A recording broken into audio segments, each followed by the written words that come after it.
කවදකෝ මේ බෝඩ් එකේ නොයන කැපුවේ? කැපුවා කැපිල්ලක් ආයේ. දැන් තෝ දෙතකොට මේක කැපුවේ? මොන මං කිව්වේ දාම් බෝඩ් එකේ ඉත්තු කැපුවා දාමට කියලා මුදලාලි. දාන් නොදකින් දාන්.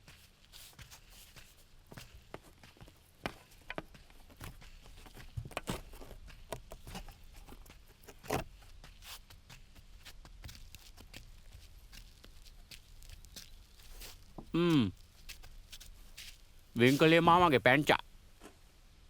මොකෝ මොනාද ඕනේ? පාන්ගෙඩිය. අදත් නයිටද? දැන් මේ ගමේ කාලගේ ණය වලින්ම ණය පොත පිරීලා.